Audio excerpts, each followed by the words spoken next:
Whoops.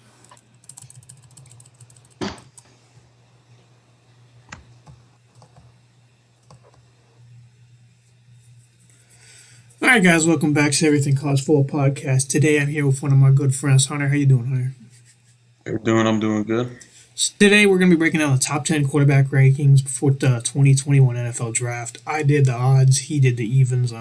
Starting at number 10, we got Mr. Sam Ellinger from Texas. What do you like about Sam, Hunter? Sam Ellinger is, he's a give it all type of guy. He's not going to back down from any competition. Whether it's number five Georgia back in 2019, 18, excuse me, or any big uh, Alamo Bowl that they're in. You know, um, Sam Ellinger is a running quarterback. He has decent, arm talent, but you know, he's more of a rushing type of QB. Texas had a quarterback, Tyrone Swoops, who was just the same way, but Sam Ellinger fits just a little bit better in the passing category. Also, almost 100 touchdowns at Texas, which is outstanding.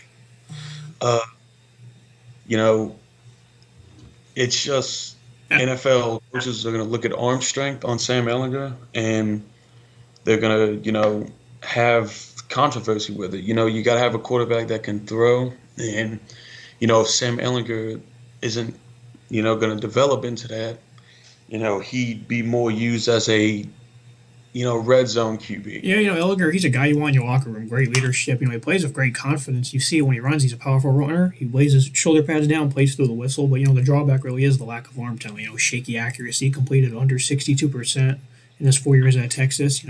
When he drops back in the pocket, he can be indecisive with the football. Sometimes concepts lack timing due to his movement in the pocket. He likes to move around. Sometimes he'll stare down his first read. Of course, the intangibles with the leadership and whatnot stand out, but the lack of arm strength is going to be a big problem. Um, I see maybe a potential position switch for Ellinger. He can maybe be a running back or a tight end because he's a guy you want. He's going to fire up your football team. He's physical. When he has the football in his hands.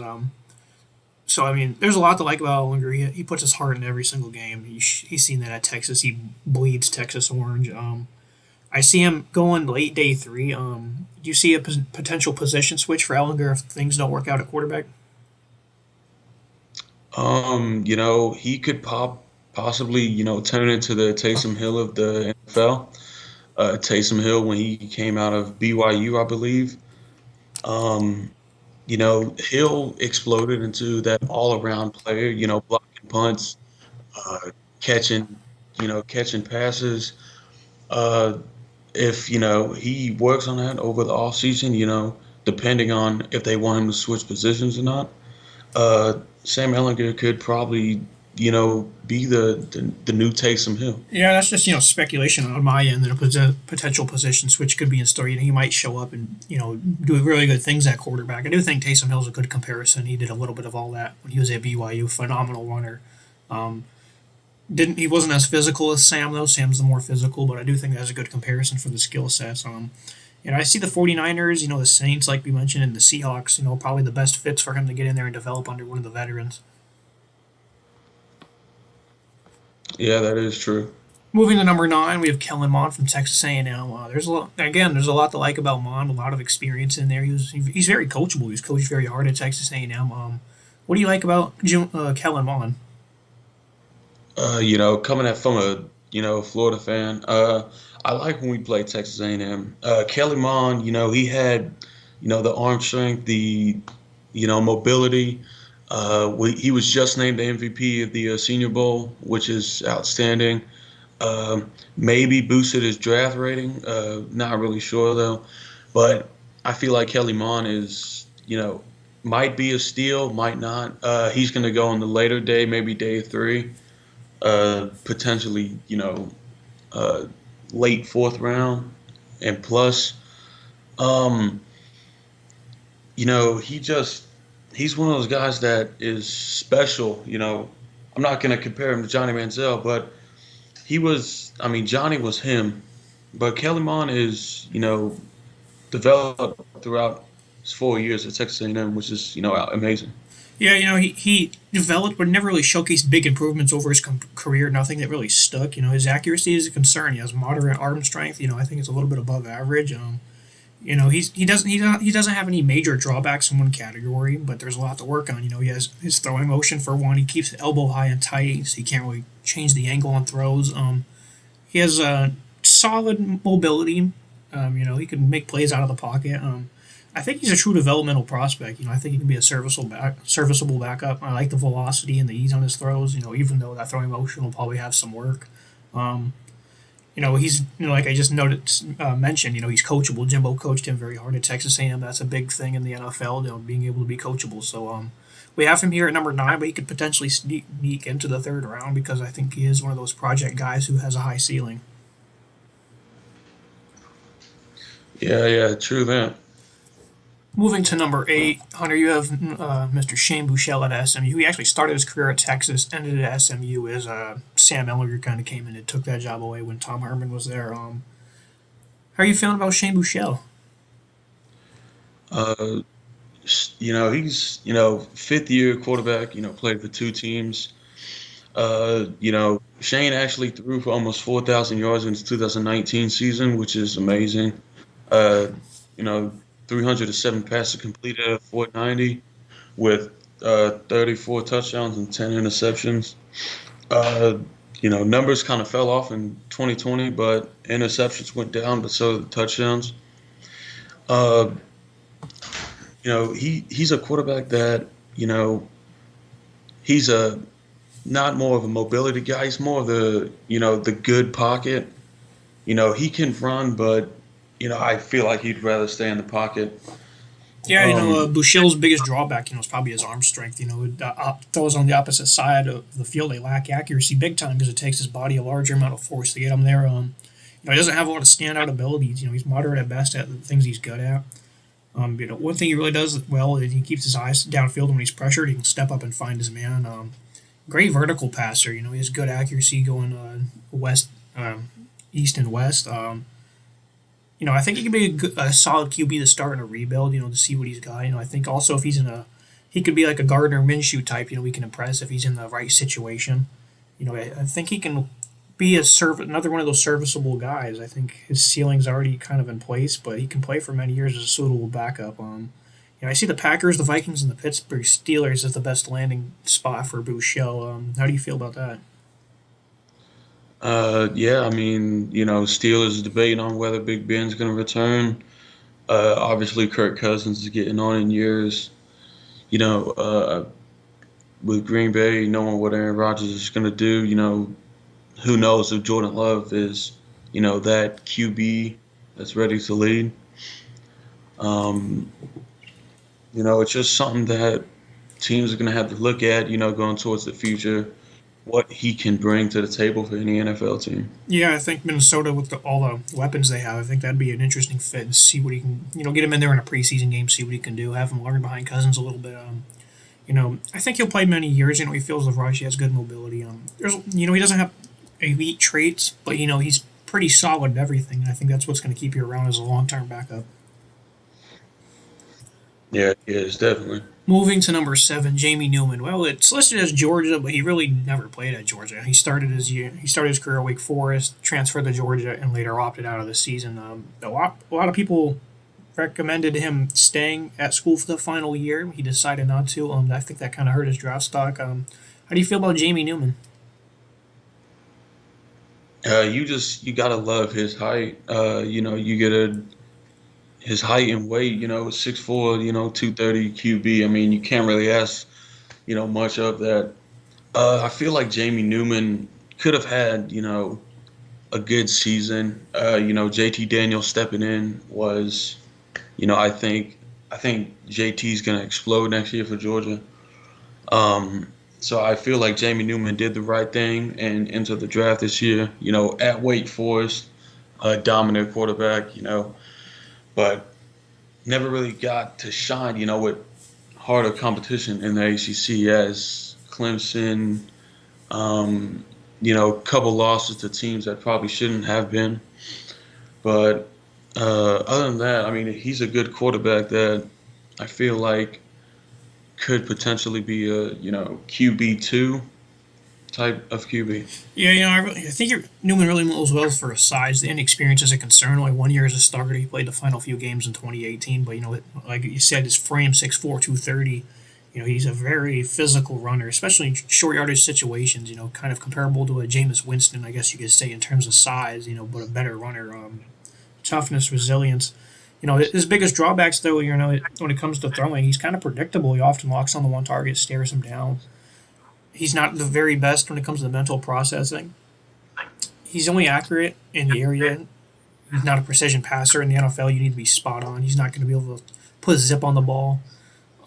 He can fit it in tight windows, but he kind of lacks the comfortableness in that category, and then struggling to adapt. That's another thing that's kind of a drawback for him. He needs to take a lot of strides as a passer, but all the tools are there. The skill set he has it. His inconsistent mechanics that can be coached on. I see him as an early day 3 pick. I'd really like to see him come back for at least another season or have played in 2020. We did, and you can't do that now. Good things have been reported from him out of Mobile in the Senior Bowl, so we'll have to see how teams feel. I don't know if he's going to be at Georgia's pro day, but I think the projection around for Jamie Newman is an early day 3 selection. Yeah. Moving to number 6, the final 6 quarterbacks all are projected to be within, I'd say, the top 40 picks. We have Kyle Trask. There's a lot to like about Kyle Trask, including his ball placement here. Exactly. Trask came into the college football season. He was the talk of college football, but favorite Heisman. But I feel after the LSU loss, he took a dip. I felt like that stuck with him throughout the next 2 games he played against Bama and against Oklahoma. We all know what happened in the Oklahoma game. 2020 was the year for Kyle Trask. Before entering Oklahoma, only throwing 5 picks, which was, amazing, and 43 touchdowns before the postseason. He, a little over 4,000 yards. He's a good QB that could develop. I think Kyle Trask, the most important thing that is, probably going to shock everybody is, his ability to escape. I understand he might not want to run, but, if he gets the chance, he'll go pick up the first down. Yeah, he didn't make a lot of plays out of the pocket, and his mobility is kind of limited. But he didn't really make a lot of head scratching plays. He always seemed to make the right play, whether that was making good reads and going to the check down. Finding his guy downfield. Trask, phenomenal season of the Oklahoma game. Not too worried about. He didn't have a lot of chemistry with those guys, especially with the limited practice. So I throw that out the window. Not a big deal whatsoever.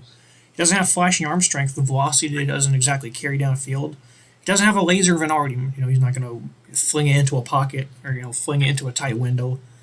But the ball placement is probably the best in the class. His progression has been impressive over his years under Dan Mullen. I really like Kyle Trask. We have him at number 6 because he's limited physically with his gifts, but when it comes to mobility and all that. But I like his poise in the pocket. He would stand in there, take a hit. He has a high ceiling though. Impact starter. I would like to see Trask in year 1 work on his anticipation. There was times where he'd wait for receivers to complete routes other than throwing it with timing, and that would you can't do that in the NFL. Timing has to be pretty pinpoint. Where do you see Trask potentially ending up when it comes to his draftee?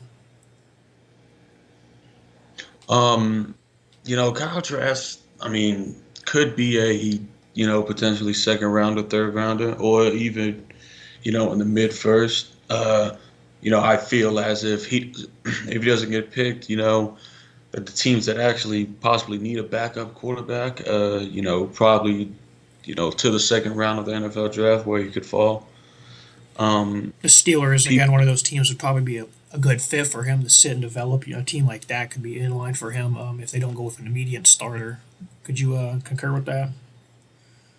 Oh yeah, I mean the Steelers, they brought back Josh Dobbs from Jacksonville. I don't really think he's made the impact, coming out of Tennessee. Um, Kyle Trask is someone who can, really push that Steelers team back into the playoffs, as, Big Ben did. He also has weapons, but that would be the, leading wide receiver drop team in the NFL. A lot to like about Pittsburgh's supporting cast, though. I think the same thing with Minnesota, who I mentioned earlier. I think Trask, he's not. I don't know if he's going to be the guy that's going to uplift your team that doesn't have a lot of talent, but I do know that around a lot of talent, he can consistently win, 12 games a year. So I think it'll be interesting to see where he ends up. If he ends up with a team like Minnesota or Pittsburgh, I think he can really do some damage. Yeah, exactly. Moving to number five, we have Mac Jones, another guy who's kind of like Trask. He really impressed in 2020. Jones again, he's a lower tier athlete, but he's a high level distributor. He completed 77% of his passes, 4,500 yards. It's granted he had the best supporting cast in football. So there's kind of some question marks when it comes to his decision making because he didn't have to go through full progressions a lot of times. How do you feel about Mac Jones? I like Mac Jones. First year starter, learning under Jalen and two, I think really brought him to where he is now. Uh, Mac Jones isn't going to be your typical runner at all. Uh, pocket guy. He'll take a run if he needs to, but I feel like he doesn't know how to slide. Going back to the Ohio State game when he rolled up on his ankle. Um, you know, Mac Jones, Mac Jones could potentially come onto the scene. Maybe not first season, but a second season starter. And you're right about his decision making. All he had to do was throw it up, and his Heisman receiver Devontae Smith would be there. But they might not be on the same team. He might not have the same Devontae Smith. So that's gonna have to be something he works on in the NFL. Yeah, I don't think that he's again like I said about Trask. I don't think he's going to carry a team that lacks the talent. But if he has the talent around him, the team's going to thrive. He didn't have to make a lot of tough decisions, but a lot of the throws he did make were highly impressive. His anticipation was great. He's consistent with his ball placement downfield. There's a lot to like about his arm. I'd like to see him work on his bases. He throws flat-footed sometimes. I'd like to see him get back to high-level mechanics. I think all this is coachable though with Mac Jones. He's another one of those guys. I think he'll play a long time if he's in the right situation. I think his draftee will know that. If he fits the situation or not. Another one of those guys will be interesting to go to. His accuracy, ball placement, they stand out. But I think the role is going to have to be the same. We're going to the NFL, similar talent level.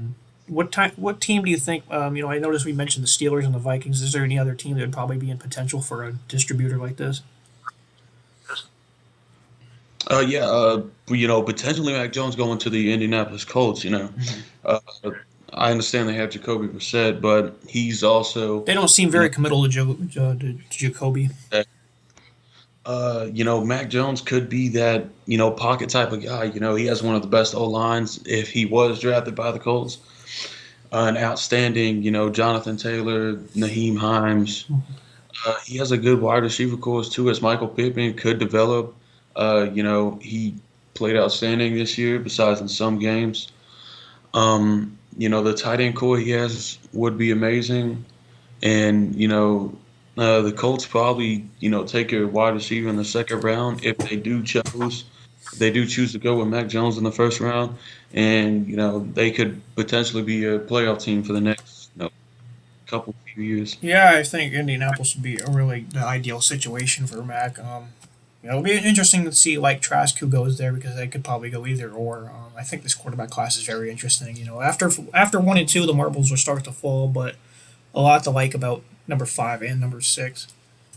Moving to number 4, Trey Lance. This guy, he's impressive. He lacks experience, but in 20, they only played one game in 2020, but in 2019, look at this: 42 total touchdowns, 0 interceptions, almost 4,000 yards for Trey Lance. How do you feel about this guy? Trey Lance is, he's explosive, coming from a little small school up, by the Canadian border. He's someone that's gonna, he's gonna shine at the next level. He's not afraid to run the ball. He's not afraid to run you over. The the lack of experience, is something that is potentially could hurt him. 2020 only playing one game, but as you mentioned in 2019, no interceptions, which is Unheard of, amazing. yeah. Almost 4,100 yards, 67 completion rate, which is outstanding. Uh, Trey Lance could be in the conversation of going before Zach Wilson. A bunch of mock drafts have him potentially going in front of Zach Wilson. Um, but either way, this is probably going to be, Trey Lance, number four. He's probably going to be, a first round selection. I mean, I'd be shocked if he went to the second round. Yeah, he's really slept on inexperience, like we mentioned. That's a big concern. He's not only a confident runner, though. He pushes the ball downfield with plenty of confidence. So he's not, he has deep ball precision. It's just impressive what he can do with his legs and his arm. I think it's going to be a good combination if you get him in the right system. If he's with the right coach. I think he's going to shine anywhere, but in the right system, I think he can really exploit his talents the best. There's a couple knocks on him. His first read isn't there. He'll look to take off and run. He kind of lacks the confidence in tight window throws. Not a problem. I think that can be coached out. The speed in the NFL is going to be a lot more, so that confidence could be shaken early. With practice, that'll stay there. The confidence is there, so I think that can be worked out. His field vision also needs to be improved. There's times where his first read wouldn't be there, and you take off and run because he has that dynamic to his with his legs. That's one thing. Justin Fields as well. He's more laid back when a runner. He keeps his body protected. That's one thing you want to see with Lance. You don't want to see your franchise quarterback on the ground. You know, a lot of people have said he might end up in Washington. What do you think's a good fit for Lance? Trey Lance, yeah. I mean, Washington could be there. Um, potentially seeing him, say if the New England Patriots probably draft up, a trade up. I mean, that could be a good fit also. Um, it's going to be interesting. These top four guys about where their futures hold if they're all going to be selected in top 10. But Trey Lance, Washington, or maybe New England would be. I feel like the perfect fit for him. Yeah, strong arm, confidence in the pocket. He's very calm. He's also got that aforementioned running ability. I think no matter where you put him, he could uplift a franchise. New England, for example, their biggest problem is they lack offensive talent. I think Lance. I think you have to give him some patience though with his development due to the inexperience. But I think if you give him that patience, I think he can uplift your entire program or your entire football team despite the talent around him. I think that's what Lance brings to the table, and I think New England would probably be an interesting fit. No doubt about that. Moving to number three, Zach Wilson. This is a guy I've compared to Josh Allen in terms of mobility, arm strength. What really stands out about Wilson? You know, uh, Not really, much talk beginning of the season. Still an interesting QB. Really exploded, in this year. Um, I like I like Zach Wilson's arm strength. He can make that throw that you need. Whether it's running out of the pocket, planting his feet, and bombing it down the field. He didn't have the Mac Jones group with the wide receivers, but he sure made those plays when they counted on him. Yeah, almost astonishing play from Zach Wilson. He's an accurate passer. His mobility in and out of the pocket is just extremely dangerous. He's a great runner. Just exactly like Josh Allen is. He's also got elite arm strength. He can make any throw on the field. It's a close number two between Wilson and Fields. We gave Wilson number three here, but I really like this guy. I wouldn't be shocked if he goes above Fields. I wouldn't blame any team that does it. You know, um, he has all the tools there. When it comes to what he can do on the ground with his arm, his legs.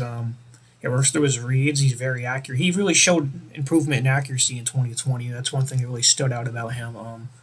And one of his knocks, though, lacks experience versus elite competition. I don't think that's ever been really. It's not always been a big deal. They said the same thing about Carson Wentz coming out of college at North Dakota State. Lacked elite competition. The same thing will be said about Trey Lance. I don't think that's too big of a deal. His accuracy can be spotty under pressure, but he also has some character concerns. His people want to mention he's a rich kid. His uncle owns JetBlue. They say he's selfish, not a leader, and is confident. But he has confidence. He won't back down despite being selfish. I think that's another thing that can kind of be coached out of him. But it is kind of a concern, if he's a rich kid and he's selfish. He might not be the last one to leave the training room. That's not who I would want leading my franchise. I'm not there. I don't know the situation, but if that's something that's being mentioned about him, it's certainly a concern. Yeah, exactly. A lot of talk between Zach Wilson and Justin Fields. You can't go wrong with either of them. Yeah, moving to number two, we have Justin Fields. One thing I like about Justin Fields is he has impressive mobility in the pocket. He can extend plays. His crisp footwork is just so clean to watch. What do you like about Fields other than just his nice pocket presence? Yeah, I like Justin Fields as a player. He's really, he's not that T Law in the draft, but he's up there. He's he's a good mobile QB. He can make plays, whether it's cross body, running to the right. You have to throw it downfield. Um, he's an excellent passer with the ability to hit tight windows, as we've seen throughout the last two seasons he's been at Ohio State. Something Fields can probably work on is recognizing when it's a blitz.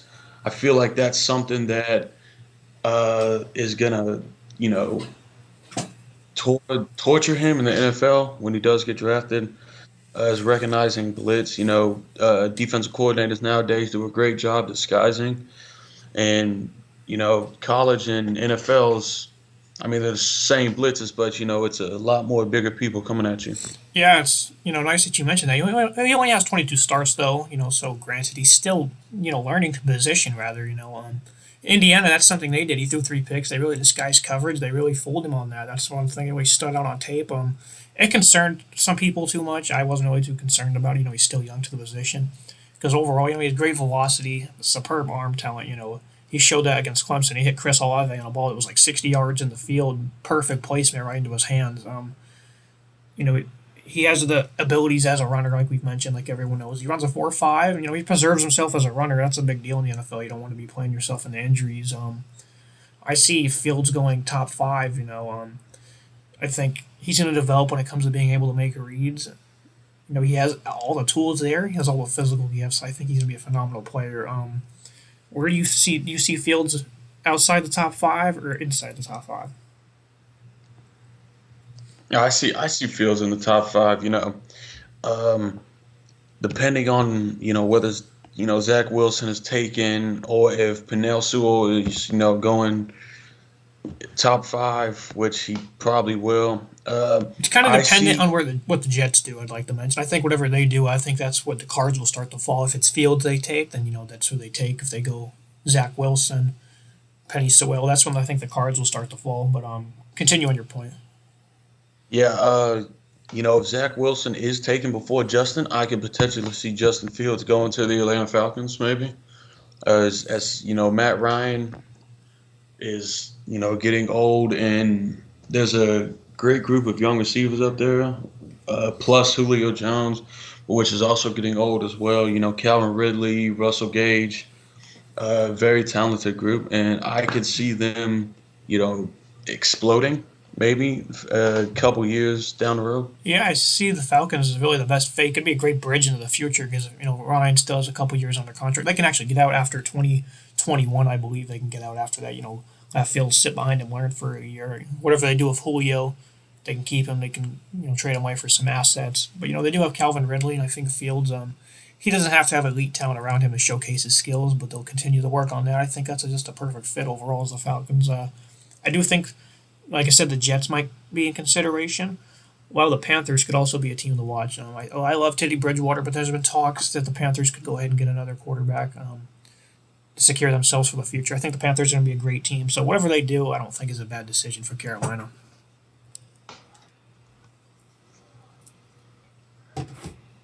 Moving to number one, Trevor Lawrence. He's been listed as a generational talent. They've called him the best draft prospect since Andrew Luck.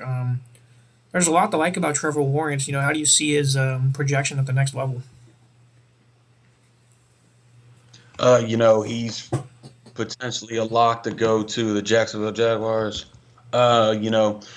which are, struggling But I say with a few draft picks and their potentially future quarterback Trevor Lawrence, they could they could start probably down, but I feel as if they'll work their way up in the next decade maybe. Uh, you know, Great talent like DJ Chark, Dede Westbrook. Those guys they can be explosive.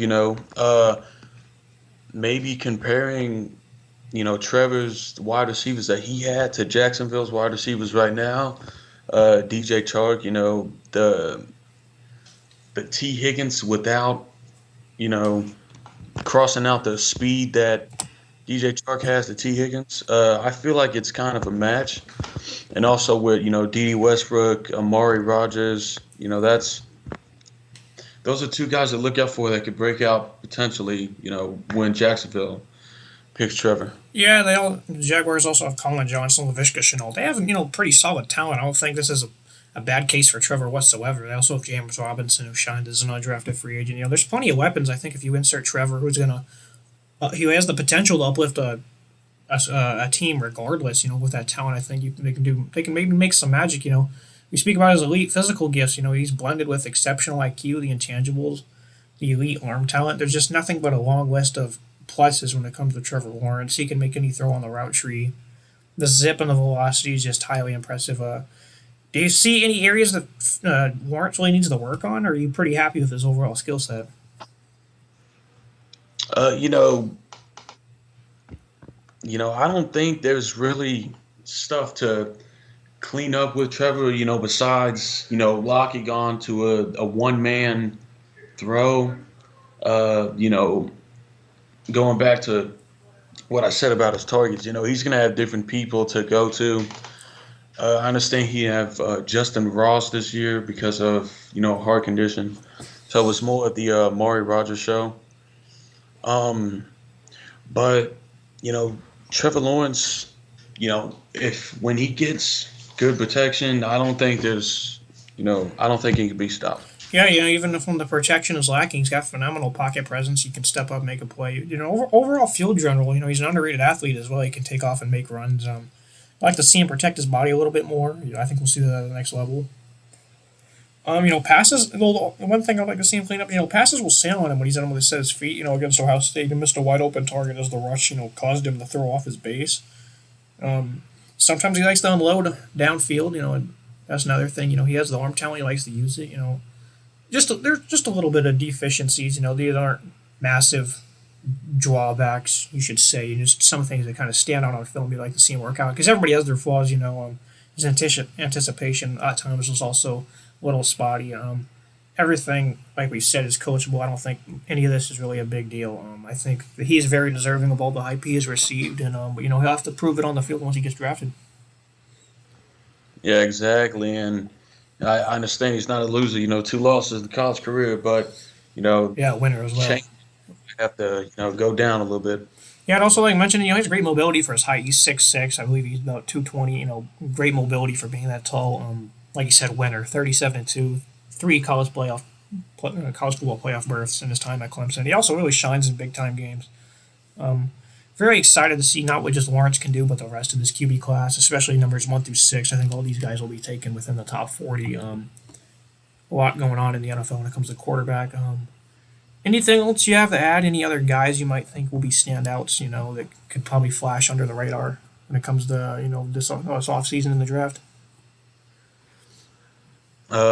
Yeah, I mean, I feel as if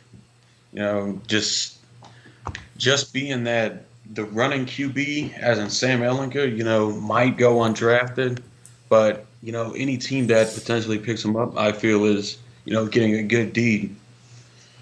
Yeah, Sam Ellinger. Like I said, I think he could be in store for position change. Big fan of Ellinger, though. I hope he shines as a quarterback. Hope he gets an opportunity to showcase his skills. I think Jordan Lynch from NIU is kind of a good comparison for Sam Ellinger, and he of course had to make the transition to another position. Didn't work out, but I think Ellinger he has the edge and the attitude. He can certainly stand out if he was to switch to a running back or a tight end position.